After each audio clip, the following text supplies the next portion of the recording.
očí ako súmrak nad milovaným mestom. A pusu, keď vystúpiš z autobusu, celúčička ulica otočí hlavu.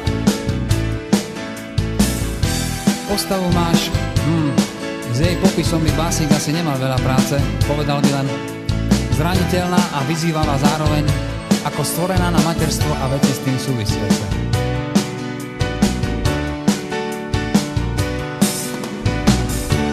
Minule, už ani neviem, kde to bolo, si zasa raz nahodila ten svoj pohľad a posmešne zdvihla kútik a všetci muži naokolo sa zatvárili, ako by sa v tej chvíli musel svet zrútiť. Básnik by povedal, že je to mágia večnej ženy v tebe, že je to tým, aká si samozrejmá a žiaduca ako sol v chlebe. Básnik by o tebe určite napísal veľkú, velikánsku básnickú zbierku, ak nie dve. Ale ja som len úplne normálny cvok a jediné, v čom sa vyznám, je rock. Píšem len muziku na každý deň a tak ti to tu teraz zahrám a zaspievam jednoducho ako viem.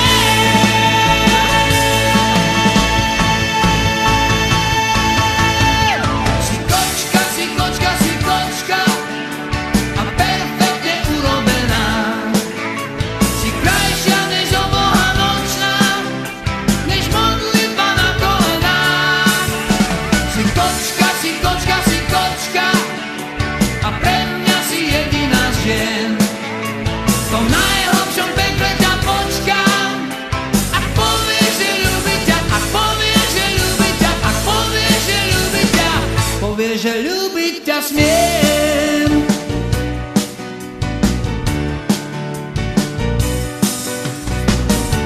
Básnik by povedal, že si krajšia ako revolúcia a mocnejšia než cigaretové monopoly, lebo jediný tvoj pohľad je účinnejší a aj viac bolí, než vážna kampaň v médiách.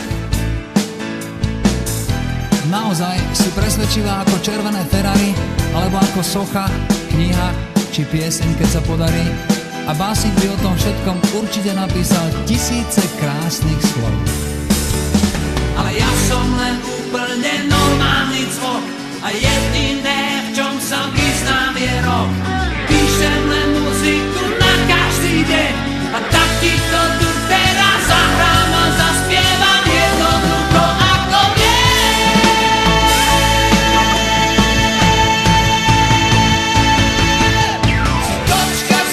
Si kočka a perfektne vydarená. Si krajšia než oboha nočná, než modlitba na kolenách. Si kočka,